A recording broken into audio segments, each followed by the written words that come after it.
तो शहीद आजम भगत सिंह का शहीदी दिवस है 23 मार्च। हिंदुस्तान के इतिहास का बहुत बड़ा दिन है। अंग्रेज सरकार कांपने लग गई थी जब भगत सिंह हंसते हंसते फांसी के फंदे को चूमने को तैयार हुए। फांसी के फंदे पर हंसते हंसते चढ़ना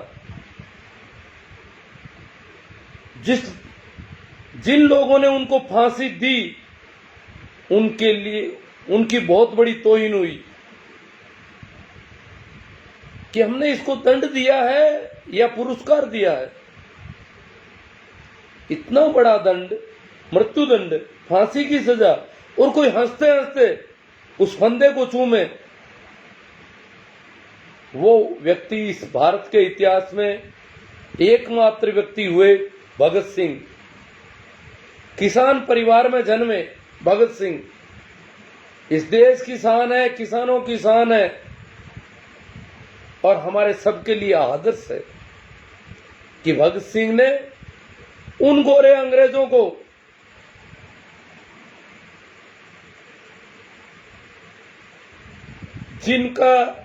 जिनके राज्य में कभी सूर्य अस्त नहीं होता था,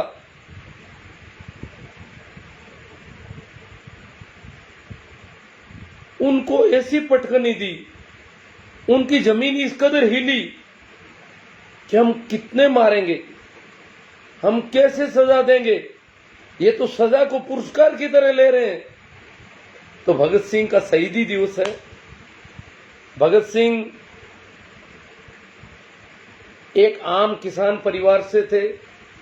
भगत सिंह के चाचा, आपको मैं याद करना चाहिए, भगत सिंह उस परिवार से है, किसान आंदोलन की बहुत बड़ा इतिहास उनके परिवार से जुड़ा है। उनके चाचा के नेतृत्व में पगड़ी छमाल जट्टा एक बहुत बड़ा किसान आंदोलन हुआ इस देश के इतिहास में। अंग्रेज सरकार द्वारा लाए गए कुछ कानूनों के खिलाफ अंग्रेज सरकार क्या कर रही थी, आपको थोड़ा सा इस इतिहास में भी हमें जाना चाहिए। पंजाब की जो जमीन है, पंजाब का मतलब ये पंजाब नहीं जिसकी राजधानी चंडीगढ़ है और ये इतना सा इलाका जिसमें हरियाणा भी नहीं। पंजाब इस देश का बहुत बड़ा स्टेट है, इस देश का अन्न भंडार है। कुछ लोग चिढ़ जाते हैं आजकल, जो गोबर भक्त हैं, जब अन्नदाता कहा जाता है पंजाब के लोगों को। तो मैं फिर बता दूं, पंजाब वो जमीन है जहां से इस देश की पहली सभ्यता विकसित हुई। सिंधु, रावी, सतलज, व्यास और झेलम 5 नदियों का जो इलाका है उसका बहुत बड़ा भाग अब पाकिस्तान में है। शेष भाग पंजाब और हरियाणा स्टेट और हिमाचल प्रदेश 3 स्टेट भारत के हैं और पाकिस्तान का पंजाब स्टेट, जो पाकिस्तान की लगभग 2/3 आबादी पंजाब स्टेट में है। बहुत बड़ा स्टेट है पंजाब स्टेट। तो वो पंजाब जहां के भगत सिंह थे, जहां के किसानों में भगत सिंह के चाचा के नेतृत्व में वहां के किसानों ने अंग्रेजों को नानी याद दिला दी थी। जब अंग्रेज सरकार को कानून वापस लेने पड़े, 9 महीने तक पगड़ी संभाल जट्टा आंदोलन चला। किसान की पगड़ी की बात थी, उसमें यह नहीं था कौन हिंदू, मुस्लिम, सिख, कोई बात नहीं थी। प्रत्येक किसान, जब किसान को ललकारा, किसान की भूमि पर साहूकारों को देने की नीयत हो गई अंग्रेज सरकार की कि हम साहूकारों से रेवेन्यू वसूल कर लेंगे आराम से, क्योंकि पंजाब की जमीन उस जमाने में भी खालसा थी। ये जो खालिस्तान और खालसा के नाम से जो दुष्प्रचार कर रहे हैं, उनके लिए हमें ये जवाब होना चाहिए हमारे पास कि खालसा का मतलब होता है, आप गूगल पर सर्च कर लेना कहीं भी, खालसा का अर्थ होता है वो जमीन जो बिना किसी जागीरदार की हो, जिसमें कोई बिचौलिया जागीरदार नहीं हो, जिसमें कोई सामंत नहीं हो, जिस जमीन में किसान और सरकार के बीच का कोई बिचौलिया नहीं हो, वो जमीन खालसा जमीन कहलाती है। आपके हमारे पड़ोस के गांव में भी आप पूछ लेना बूढ़े बुजुर्गों से कि खालसा गांव कौन कौन से हैं। खालसा गांव वो है जिस गांव में कोई ठाकुर नहीं था, कोई जागीरदार नहीं था, कोई सामंत का अत्याचार और जुल्म नहीं था।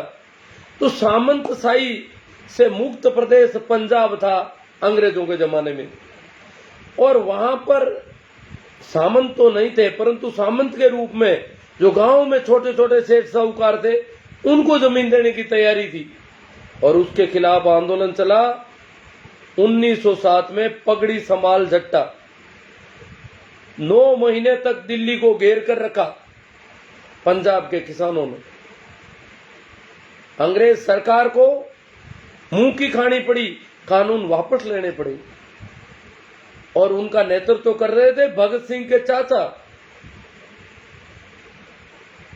और बाद में जो आजादी का आंदोलन है उसमें इस देश के शहीद आजम भगत सिंह की शहीदी के दिन राजस्थान की राजधानी जयपुर में एक बहुत बड़ी किसान महापंचायत हो रही है। अब हमारा दायित्व है कि हम राजस्थान की राजधानी में भगत सिंह की याद में होने वाली इस महापंचायत को ज्यादा से ज्यादा सफल कैसे बनाएं। देखो, ये महापंचायत किसानों की है, यहां किसी ने गाड़ी घोड़े नहीं लगा रखे हैं, सबको अपने स्तर पर आना है। किसान आंदोलन के समर्थन में महापंचायत है, दिल्ली नहीं पहुंच पाता है, वो जयपुर के विद्याधर नगर स्टेडियम में पहुंचे और किसान आंदोलन को समर्थन दे। एक आवाज पहुंचनी चाहिए राजस्थान की ओर से कि राजस्थान का किसान आंदोलन के साथ है, संयुक्त मोर्चे के साथ है। ये जो कह रहे हैं ना नकली किसान असली किसान, ये समय है जब हम बताएंगे असली किसान क्या होता है। जिन्हें तुम नकली किसान कह रहे हो, जिन्हें तुम पंजाबी कहते हो, कभी सिख कहते हो, कभी खालिस्तानी कहते हो, तो राजस्थान में यह आंदोलन जोर पकड़ने की पहली बड़ी मीटिंग है। वैसे इससे पहले मीटिंगें हुई है राजस्थान में, काफी अच्छी मीटिंगें हुई है। गंगानगर में हुई है किसान महापंचायत है, टोडा भीम में बहुत बड़ी महापंचायत हुई, मेहंदीपुर बालाजी में हुई, इधर सीकर झुंझुनू और नागौर में बहुत बड़ी किसान महापंचायतें इस बात के लिए थी कि 23 मार्च की जयपुर की किसान महापंचायत में हम ज्यादा से ज्यादा पहुंचे। वो चारों ओर, जयपुर के चारों ओर पहले किसान महापंचायतें इसलिए की गई कि 23 मार्च को जयपुर की जो किसान महापंचायत है वो ऐतिहासिक हो, उससे पहले आस पड़ोस के जिलों में जन जागरण हो, उसके लिए किसान महापंचायतें पड़ोस के इलाकों में की गई, और अब जयपुर में हो रही है। यहां से संदेश जाएगा जयपुर से दिल्ली उस सरकार के पास जो अनसुना कर रही है, जो अनदेखा कर रही है किसानों को, जो आजकल किसान कानूनों के फायदे तो नहीं बताती। नकली किसान वाला रट भी कुछ छोड़ा है, परंतु अनदेखा जरूर कर रही है। वो देख रही थक जाएंगे किसान, उनको पता नहीं किसान अब उठना शुरू हुआ है, आंदोलन अब बढ़ेगा। आपको यहां बीच में थोड़ा सा बता दूं कि हमारे देश में हम बहुत बड़े दुर्भाग्य के क्षणों में गुजर रहे हैं। देश का संविधान खतरे में है, देश में संवैधानिक तरीके से विरोध प्रकट करने का नागरिकों का अधिकार खतरे में है, क्योंकि देश बहुत गलत हाथों में पड़ गया है। देश उन लोगों के हाथों में पड़ गया जिनके लिए भगत सिंह ने आगाह किया था कि ये जो गोरे अंग्रेज हैं वो तो आराम से पहचाने जा सकते हैं, उनका रंग गोरा है, वो अलग से आइडेंटिफाई हो रहे हैं, परंतु तुम्हारे में से कुछ अंग्रेज पैदा होंगे। इनके जाने के बाद यहां वाले जो अंग्रेज हैं वो बहुत भेदभाव करते हैं। वो किसानों के साथ, मजदूरों के साथ, मेहनतकश लोगों के साथ, कामगारों के साथ, पशुपालकों के साथ बहुत गलत ढंग का व्यवहार करेंगे। फिर भी हम उनको पहचान नहीं पाएंगे क्योंकि वो भारत के रहने वाले काले अंग्रेज बहुत ज्यादा नुकसानदायक साबित होंगे। गोरे अंग्रेज तो पहले से आइडेंटिफाई दुश्मन है, परंतु काले अंग्रेज हमें देशभक्त दिखाई देंगे। देश का भला सोचने वाले दिखाई देंगे, देश हितैषी दिखेंगे और वो करेंगे हमारे साथ शोषणपूर्ण व्यवहार। हमें ज्यादा से ज्यादा हड़पने की कोशिश करें। आज क्या हो रहा है, ये कानून क्यों लाए गए हैं? सबके धीरे धीरे समझ में आ गया कि ये कानून हमें कमजोर करने के लिए है, कुछ अपने बड़े आकाओं को राजी करने के लिए है। तभी तो इतनी जिद है। ये नाक का सवाल या जिद से भी ज्यादा है कि उनको जवाब क्या देंगे। उनके साइलोज पहले बना दिए गए। जहां बहुत ज्यादा अनाज पैदा होता है, पंजाब हरियाणा में बहुत बड़े बड़े साइलोज बना दिए गए। 2-2 लाख टन से लेकर के 5-5 लाख टन तक। कुछ लोग टन को नहीं समझते हैं, तो उनके लिए है कि लगभग 50-60 हजार ट्रक अनाज एक साइलो में से लेकर 1-1 लाख ट्रक अनाज तक के बड़े साइलो बना दिए गए इन्होंने। और वो वहां बनाए जब अनाज बहुत ज्यादा पैदा होता है। ये जो पंजाब को बदनाम करने की कोशिश कर रहे हैं, इनको पता नहीं है कि यहां जो ये हमारी अंतड़ियां हैं, इनमें जो अनाज भरपेट भोजन करना, ये पंजाब की देन है। आप में से कुछ लोग नए होंगे, जिनकी जो मेरी उम्र के लोग हैं, उन्होंने जरूर देखा है। और विशेषकर हमारे इलाके में था, शायद लगभग पूरे राजस्थान में ये स्थिति थी कि खाने को अनाज कम था। मैं बहुत छोटा था तब, तो एक बार ऐसी हालत होगी कि अनाज था ही नहीं। बहुत कम घरों में अनाज था और उसको भी थोड़ा थोड़ा करके खा रहे थे। कोई बहुत बड़ा अकाल था। मैं बहुत तो कम समझता था, परंतु मुझे याद आ रहा है, लाल लाल रंग का एक अनाज आया था अमेरिका से हेल्प के रूप में। उसको वहां के पशुओं को भी नहीं दिया जाता था। यहां वो आया था, उसको रातड़िया कहते थे। हमारी मारवाड़ की भाषा में उसको रातड़िया कहते थे। मैंने वो अनाज देखा है। वो अनाज सरकार के आदमी बांटते थे जिनके घर में अनाज नहीं उनको, और उसकी वजह से कुछ बीमारियां भी हो रही थी उस अनाज से, परंतु खाना पड़ रहा था, मजबूरी थी।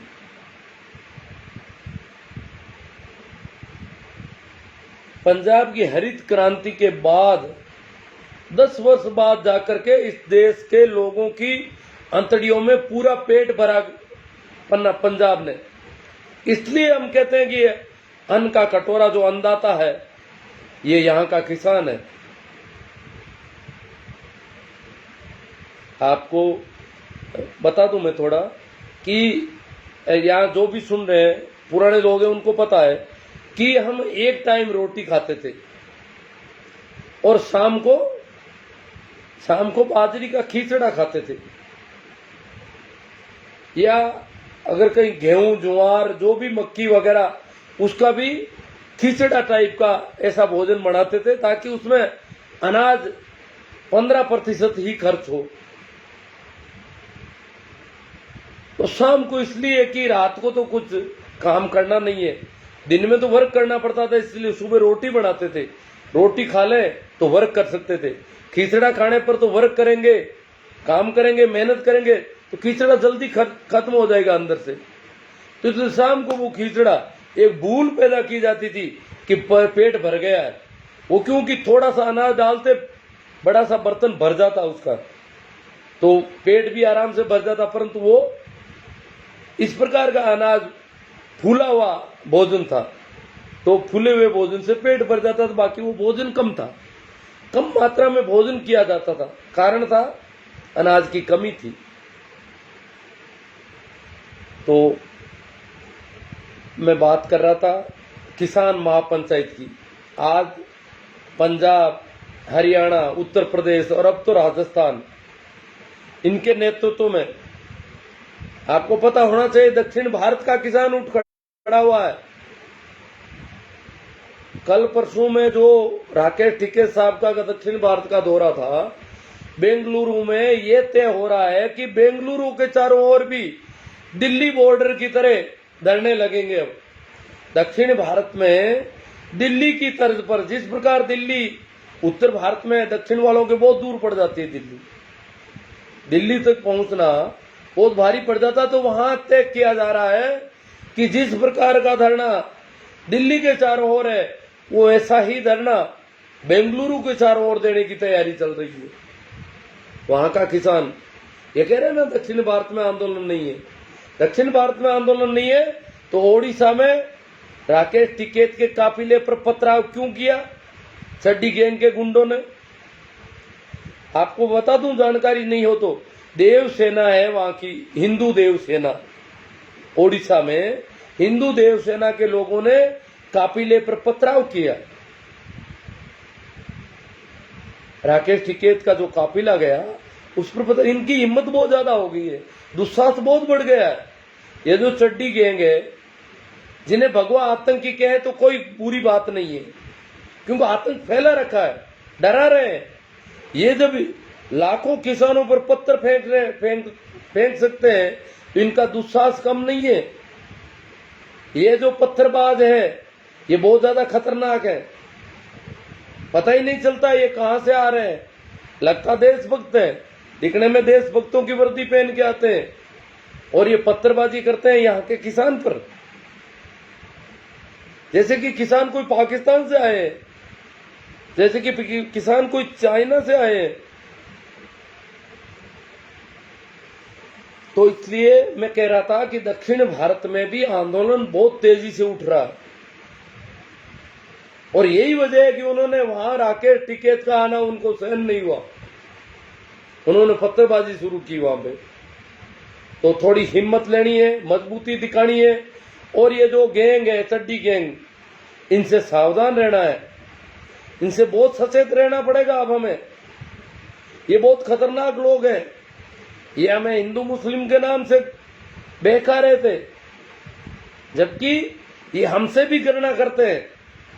ये भगत सिंह के वंशजों से गणना करते हैं, भगत सिंह का नाम ले लेते हैं और ये किसान कौम भगत सिंह के वंशज है। और इनकी इस कदर ये अनदेखी कब तक कर सकेंगे? तो हम भगत सिंह की शहीदी दिवस पर जो किसान महापंचायत होने जा रही है जयपुर की, उसमें ज्यादा से ज्यादा तादाद पे पहुंचे, ये मैसेज मैं इस सोशल साइट के माध्यम से आपको देना चाहता हूं, निवेदन कर रहा हूं और आप इसे ज्यादा से ज्यादा शेयर करें और लोगों से आप भी इसी प्रकार के निवेदन करें, लाइव करें कि भाई अपने साधन से जयपुर पहुंचना है। बहुत अच्छी तैयारियां हो गई है जयपुर में। जयपुर पिंक सिटी किसानों के स्वागत को आतुर है, तो पिंक सिटी में जाना है किसानों को और किसानों की ताकत दिखानी है। और वहां से एक संदेश है कि पीले वस्त्र अगर हो सके तो पीला वस्त्र साथ में जरूर हो। भगत सिंह का शहीदी दिवस का मामला है, इसलिए कोई पीला वस्त्र जैसा भी कंधे पर रख सके। तो ये भी एक मैसेज, इसकी कोशिश की जा रही है कि हम पीले वस्त्र भी वहां दिखाएं। अब दूसरी बात मैं कर रहा था, हमारा जो नागौर में मैं आज भी गया, अब मैं मारवाड़ी में बोलना चाहूंगा।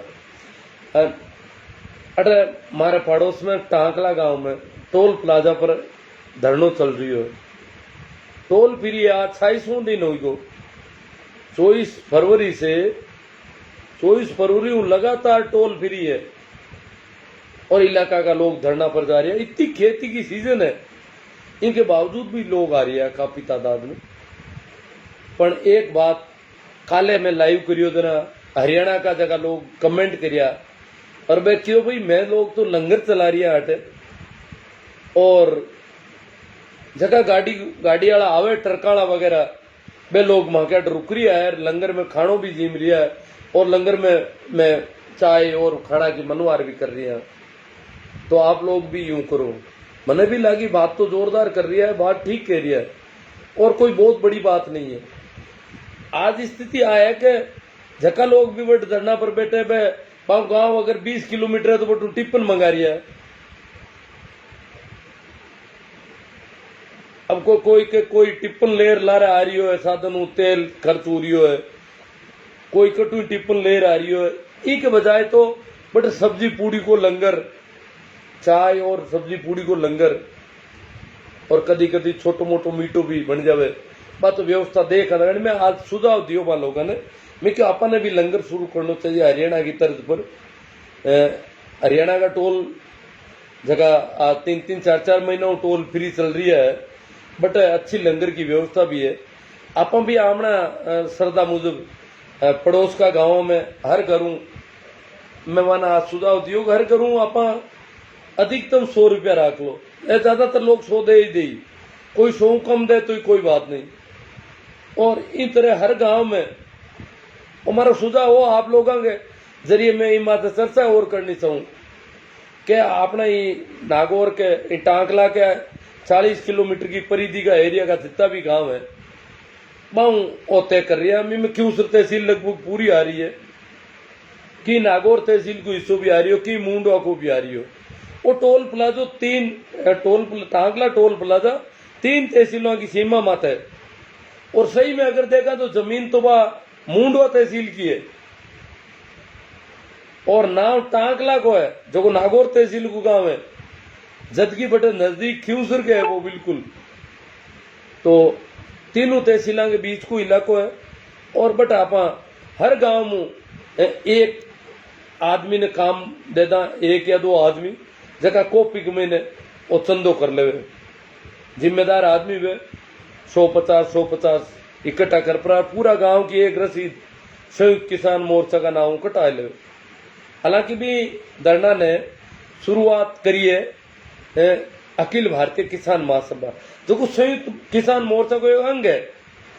देखो कई लोग अखिल भारतीय किसान महासभा चिड़ रही है, किसान सभाओं मैंने बता दूं कि अखिल भारतीय किसान सभा संयुक्त मोर्चा को एक अंग है। संयुक्त मोर्चा में लगभग 300 ज्यादा संगठन जुड़ी उड़ा है। जो को किसान संयुक्त मोर्चा है, जो कोई आंदोलन ने नेतृत्व देने वास्ते एक संगठन बनी उड़ो नहीं हो, बीमे 300 के लगभग संगठन है। बीमू एक संगठन किसान सभा जबकि ख्यूसर वाला टोल फ्री करवाउण में सबू आगे ही। अब जितना भी लोग है वे आप संयुक्त किसान मोर्चा का नेतृत्व में भी का नाम मत है और टोल फ्री वालों काम है। किसान सभा आपको शुरू करायो बे, आपको झंडो लगाओ, झंडो कोई भी आपको लगा सके, पर संयुक्त किसान मोर्चा का नाम पर कोई रसीद बांध देवा कि भाई फलाना गांव 10,000 5,000 15,000 20,000 जगह भी रुपया हुए आराम हूँ जी 150 करा तो 10-10 हजार ज्यादा रुपया हूँ यारे गाँव। और 12 रुपया में आप अच्छो लंगर चला सका, टेंट भी बढ़ा सका थोड़ो, और लंगर का जगह खानो बनाने वाला के आदमी परमानेंट राखला।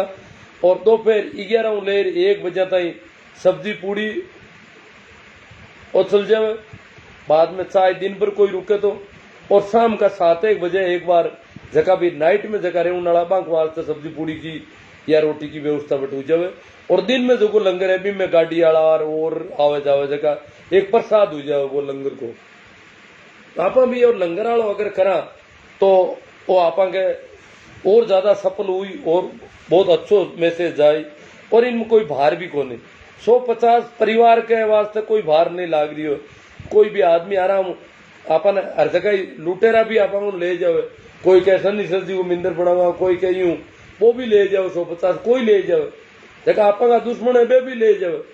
आप किसान आंदोलन ने वो जो टोल फ्री है वो भी किसान आंदोलन का समर्थन में, किसान आंदोलन ने मजबूती दे रही है। इतना टोल फ्री है, सरकार से अनदेखी कर रही है ना, भी सरकार ने जो ज्यादा टोल फ्री हो रही है, जो आंदोलन को विस्तार हो रही है पूरा देश में, सरकार की हालत खराब हो रही है। सरकार महीने महीने रोवे अब कहवे तो कहीं करे वार्ता बंद करी है 1.5-2 महीनों 2 महीनों किसानों वार्ता बंद कर रखी है। पर अब हालत खराब हुई कि करे तो कहीं करे, तो महीने महीने रो रही है सरकार, सरकार खुद पछुड़ी है। पर आपने मजबूती हो रहे है और जितना ज्यादा टोल फ्री हुई इतना ज्यादा गाँव में ने जागरूकता फैली और ये जगह 50-100 रुपया अपन देवा लेवा तो गांव गांव में संगठन इनको विस्तार हुई किसान संयुक्त किसान मोर्चा और किसान आंदोलन उन लोग जुड़ी पूरा दिल इन्वेस्टमेंट हुई हर आदमी को बिंग में अंशदान जाए चाहे 50 रुपया ही जाए कि किसान आंदोलन में अपन दिया 50 रुपया और वे लोग बट आए भी धरना पर भी आए पैसा दे कम रास्ते चलता फिरता भी धरना पर रुकी और ऐसे का कटे कटे मन में करा बार गंगानगर में और हुई 1-2 जगह कोशिश करी टोल ने पाछो चालू करने की बात चालू करने की हिम्मत भी कमजोर पड़ जाए बाकी नहीं तो चालू कर सके इन वास्ते अपन ने मजबूत बनाने वास्ते इन एरिया का लोगों की तरफ कई सुझाव आवे मैं अब भी देख नहीं चाहूँ मैं जो बताया जो 5 एकड़ बता दूं कि हर गांव में 1, 2 या 3 जितो गांव है या गुआड़ी वाइज भी कॉपी में ले पर चंदो कर ले बा कॉपी गांव की है और भी चंदा ने इकट्ठो कर पूरा गांव की एक रसीद संयुक्त किसान मोर्चा का नाम और पटे भी व्यवस्था वास्ते बन क्या भाई कोई मैनेज करने वालों भी जरूरी है कि रोज खानो बनाने वाला आज में ही व्यवस्था टेंट की व्यवस्था पानी की व्यवस्था पानी भी तो खूब ला गया बाहर तो 2 कैंपर वजन दिन भर 2-3 कैंपर वजन चल जावे क्यों आवे जावे तो कंगन करीब करीब पानी रहे बाद में तो अपन टैंकर भर पानी की जरूरत पड़ी या कैंपर ज्यादा की जरूरत पड़ी तो पानी चाय और भोजन की व्यवस्था की बात आप कर रहे हैं लंगर शुरू करा तो 1 महीने गांव गांव आप चंदो आराम हो जी कोई दिक्कत को नहीं सिर्फ करने वाला की इच्छा शक्ति होनी चाहिए और मैनेजमेंट और भी ने पारदर्शिता खर्च की करना है भी बात मत होनी चाहिए और 150 आप एकड़ इकट्ठा कर ला तो शायद महीना भर को लंगर आराम चल जी अगला गाँव का एकड़ हो जाओ तो वो अपन एक तो करण को विचार कर रहे क्यों आज मैं बात भी चलाई बटे सब लोग काफी लोग आज बटे हगड़ा ये बात में बहुत राजी है कि वो होना चाहिए बिन टाइम ही कोई टिप्पण ले रहा आएगा लारे टिप्पण आवे ना आरी बारी कोई के दिन क्यों इन बीच तो टिप्पण वाला बीच तो काम हो जाना चाहिए आया गया गाड़ी वाला भी रुके तो बे भी खानो खा लेवे और गाड़ी वाला खानो खावे तो बे कोई अंशदान भी दे सके बट एडी कोई बात को नहीं देनी चाहे तो वो कोई बट मांगने की बात को नहीं पर लंगर आपको चलना चाहिए तो आ तो की अब एक बात और है 23 मार्च का तो किसान महापंचायत जयपुर और 26 मार्च का भारत बंद इनको वातावरण निर्माण को काम चल रही हो बार अपन वातावरण निर्माण करना है गांव किसान की बात नहीं जो दुकानदार है हर आम आदमी अब परेशान है हर आम आदमी ने पतो लागो क्या जगह खेती के धान खरीदने की जगह बात कर रहा है जगह मोटा मोटा कंपनियां ने पूरा अनाज इकट्ठो करने की छूट दे रखी है आवश्यक अधिनियम ने तोड़ना क्यों अनाज एक आवश्यक वस्तु है न चाहे तो इकट्ठो कर सके कोई और पस लोग भूखा मरे दिन पस काटे ना आपू एडो कानून आजादी के बाद पहली बार इतनी छूट मिल रही है बाकी आवश्यक वस्तुओं का की लिमिट हुआ करे बीको कोई संग्रह करे भंडारण करे बीकी बहुत छोटी लिमिट है ये तो असीमित कर दी हो इन लिमिट ने और कोरा अडानी अंबानी नहीं है बिल गेट तक अमेरिका तक की जो बिल गेट जो विश्वव्यापी कंपनी है बड़ी बड़ी कंपनियां बाहर की भी धंधा में उतर रही है तैयारी कर रही है क्योंकि बहुत हुआद को धंधो लाग रही हो लोगों ने बहुत लाभ को धंधो लाग रही हो केड़ी छूट तो कटी मिली को नहीं कदी चाहे जो खरीदो चाहे जटू खरीदो मंडी में जाने की जरूरत नहीं टैक्स देनो नहीं सिर्फ किसान ने झांसो देनो है लालच देनो है थोड़ा बहुत और भी गुनु अनाज इकट्ठो कर लेना पच आप देगा तो वो अनाज जगह इकट्ठो करी बे लोग आम आदमी ने पेट में रोटी जान दई कौन जान दई वो बहुत बड़ो संकट है बात है हर आदमी चाहे खेती नहीं करे वो भी इन भारत बंद ने सफल बनाने में साथे वेला हमने बन सिर्फ आंगन बात पहुंचानी है व्यापार संगठनों में बात चल रही है छोटा छोटा कस्बाओं ले शहर तक वे लोग तैयार हो रहा है कि नहीं मैं भारत बंद रहा कर एग्री हो रहा है कि माने भी टापड़ की क्या कानून है जगह बहुत खराब है ये कानून मां के ही काम का कोनी ये तो कोई बहुत मोटा जगह लाखों टन अनाज इकट्ठो कर सके मां के वास्ते बनाया है और मां के वास्ते बनाया है आम आदमी की तो छोटी दुकानदारियां तो उठ गई अगली ये वास्ते दुकानदार भी बहुत दुखी है और जगह पेट भरने वास्ते अनाज खरीदे कटो 10 किला 20 किला बाने भी लागो कि मामलो बड़ो गड़बड़ है ये वास्ते अब वो एक देशव्यापी आंदोलन है और हर आदमी तक आ बात पहुंचनी चाहिए कि सरकार कानून ने पाछा लेने लगभग महीने महीने तैयार है महीने महीने रोवे अब जावे की कर जेठ जियाड़ा पाड़ा जी मत ले जाओ माडा जी बा काव तो ईड़ी है कि सरकार खुद आप आगे उड़ की कर अंकारो भरा भाई लो वार्ता को दौर भी तोड़ दियो तो और भी कोई कमेंट है अब माते भी बात कराला बजरंग जी बोवाल साहब रामनिवास जी सियाग महेंद्र जी बोराना पूजा राम जी बोस प्रेम प्रकाश जी नरपत जी बिड़िया सर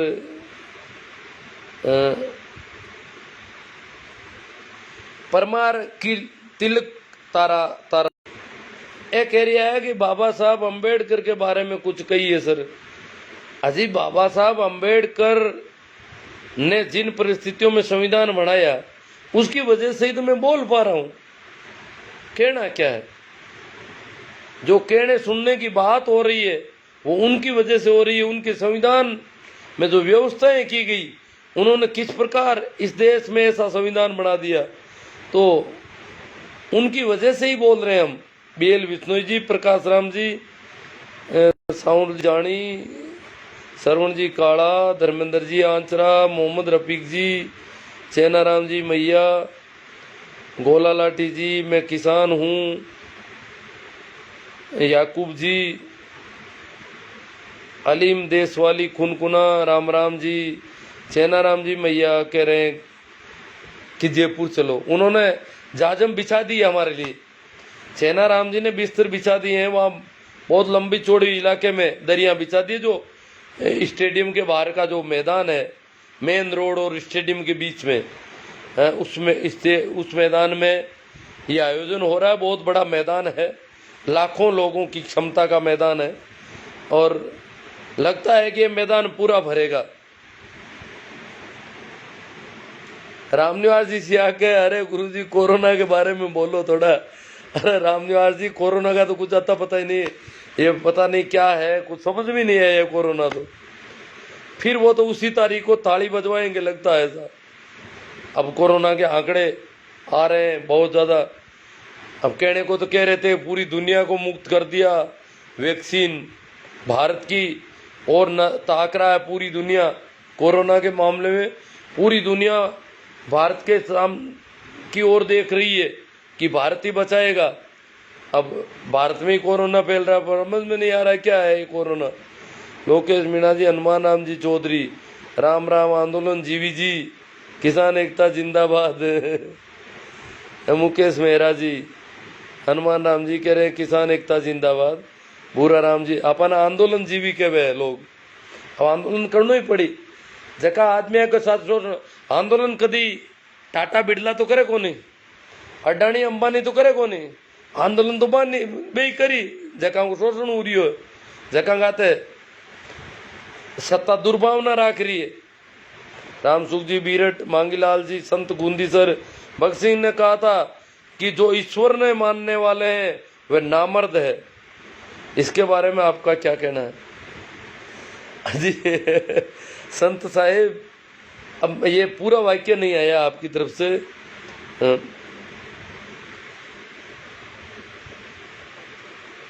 ईश्वर मानने की बात नहीं है जानने की बात थी और ईश्वर का जो पाखंड अंधविश्वास भगत सिंह ने कहा मैं नास्तिक क्यों हूं वो नास्तिक हो गए इसी वजह से क्योंकि जो लोग भी तथाकथित धार्मिक थे वो लोगों का शोषण कर रहे थे धोखाधड़ी कर रहे थे पाप पुण्य के नाम पे धर्म के नाम पर लोभ और भय दिखाकर लोगों का पैसा ऐंठना चाहते थे तब भगत सिंह ने कहा कि मैं नास्तिक हूं और ये जो ईश्वर को मानने वाले ये नामर्द लोग हैं जो लोगों की मेहनत की कमाई को, पसीने की कमाई को खा रहे हैं, लूट रहे हैं लोगों को। हनुमान राम जी जो है, आज़ादी की लड़ाई पंजाब हरियाणा से शुरू हुई थी। ये बहुत वीर कौम है। हाँ हनुमान राम जी, ये कौम, यहीं से भगत सिंह पैदा होते हैं और हम भी उनसे जुड़े हुए लोग हैं, कोई दूरी नहीं है हमारी। महेंद्र जी जाट जोशियात, किसान एकता जिंदाबाद। कालू जी परियार, किसान एकता जिंदाबाद। मेहराम जी पचार, सरवण जी कसवा। हनुमान जी एक बार फिर आज़ादी की लड़ाई लड़ने को मजबूर हैं हम। हाँ, हमारे ऊपर जो गुलामियाँ थोपी जा रही है। रामनिवास जी सिया, किसान एकता जिंदाबाद। चोनाराम जी पालियाल, चोनाराम जी पालियाल, हमारे ख्यूसर का जो धरना है वो इनकी अगुवाई में चल रहा है। किसान सभा के तहसील अध्यक्ष हैं चोनाराम जी पालियाल और इनकी अगुवाई में, इन लोगों की मेहनत से ये सारा कुछ चल रहा है। तो ये नेतृत्व दे रहे हैं। इनसे ही मैंने आज बात की है कि इसको थोड़ा अपन चेंज करें। तो देखो ये लोग कैसे इसको मैनेज कर सकते हैं। पपसा सावंत बिरलो का, रेखा राम जी डुकिया, आखिर हमारा किसान कब तक लूटता रहेगा। धर्मेंद्र जी आंसरा, किसान एकता जिंदाबाद। जिंदा रहेगा किसान, जिंदा रहेगा जवान, तभी तो बनेगा भारतमान। काना राम जी मेहरड़ा। धर्मेंद्र जी, मेरा रंग दे बसंती चोला। शहीद आजम भगत सिंह ने कहा, तो हम ये गीत लेकर के निकलेंगे, मेरा रंग दे बसंती चोला। जो गुंडे हैं हमारे ऊपर पत्थरबाजी कर रहे हैं, उनको संदेश देना है, ताकत बतानी पड़ेगी भगत सिंह के नाम पर, भगत सिंह के शहीदी दिवस पर, कि भैया वो जेलें खोल दो और अब फांसी की सजाएं भी देना शुरू कर दो। हमें पता है तुम काले अंग्रेज हो तो अंग्रेज ही। अंग्रेज भी शोषण करते थे, तुम भी शोषण करते हो। फर्क क्या है? तुम्हारा रंग काला है और अंदर से भी लगते हो काले हो।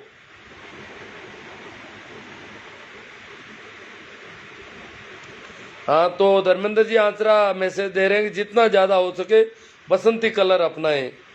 Dinesh ji Barwad, Dinesh ji Barwad, I like it. Dinesh ji Barwad, किसान एकता जिंदाबाद। किसान जीतेगा, सरकार हारेगी। आरपी सिंह डूडी, मानाराम जी सीवर, किसान एकता जिंदाबाद। धर्मेंद्र जी आंतरा, इनकलाब जिंदाबाद। मनसुख जी चौधरी पिंडेल, कानाराम जी मेरड़ा, चड्डी गैंग एक आतंकवादी है। हाँ भाई, पत्थरबाज है ये, तो पत्थर बरसा रहे हैं बार बार किसानों पर। देखो ओडिशा में गए, वहां भी इन्होंने शुरू कर दिया। इसका मतलब राकेश टिकैत का कहीं जाना भी मुश्किल हो जाएगा। बजरंग लाल जी सीला, बीजेपी वाले तो बंगाल चुनाव में व्यस्त। कानाराम जी मेरड़ा, आगे कुआ पीछे काई, ठाकुर तू गियो। उकराज जी हटीला, रामचंद्र जी जाट, धर्मेंद्र जी आंचरा, रामचंद्र जी बलारा, किसान एकता जिंदाबाद। पप्पूराम जी सोलंकी आचीना से। मनोज जी प्रजापत, जय हो। तेजराज जी बेरवाल, भागीरथ जी भाटी, में सर, संघर्ष करने वालों को कभी हार नहीं होती, एक दिन किसानों की निश्चित ही जीत होगी। मूलाराम जी करवासरा, देशराज जी दुगेसर, सवाई सिंह जी अटीला, मंगेश सिंह जी मंगेश। सर जी, किसान मजदूरों को सही जानकारी नहीं दे रहे हैं किसान महापंचायत में यहाँ के लोकल पार्टी के नेता। अब पता नहीं क्या कोई इनकी कोई एतराज है, समझ नहीं पाया मैं तो इतना। ठीक है, तो मित्रों, आप लोगों का बहुत अच्छा सहयोग है। आप लोग ज़्यादा से ज़्यादा शेयर कर रहे हैं और करेंगे, और हम इस आंदोलन को सफल बनाएं। किसान आंदोलन केवल किसान आंदोलन ही नहीं है, देश में संवैधानिक ढंग से विरोध प्रकट करने के अधिकार को बचाने की लड़ाई है। अगर किसान हार गया तो समझ लो कभी संवैधानिक तरीके से अपनी मांग रखने का हक नहीं रहेगा इस देश के नागरिकों के पास। इसलिए इस देश का प्रत्येक नागरिक चाहता है कि किसानों की अब जीत होनी जरूरी है। कुछ एक मंदबुद्धि लोगों को अगर छोड़ दें तो प्रत्येक समझदार आदमी चाहता है कि इस आंदोलन में किसानों की बात अगर नहीं मानी गई तो कभी कोई अपनी बात नहीं रख पाएगा इस सरकार के सामने। इसका किसी भी सरकार परंपरा बहुत गलत पड़ रही है। कितने लोगों की शहादत के बावजूद उनको अनदेखा किया जा रहा है इस बुरी कदर। तो आप लोग इसे शेयर करें और मजबूती के साथ डट जाएं।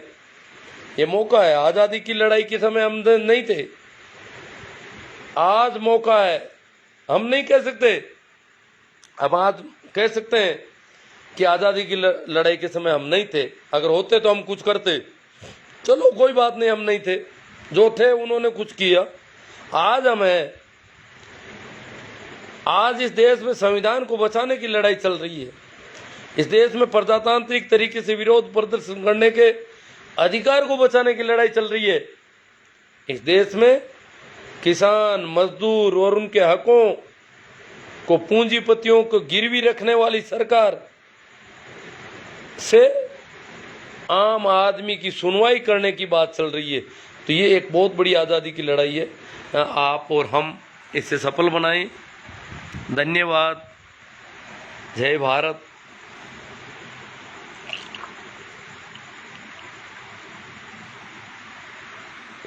ज़्यादा से ज़्यादा शेयर करें। इतना कहकर मैं एक बार फिर आप सभी को मेरी ओर से राम राम, प्रणाम, नमस्कार।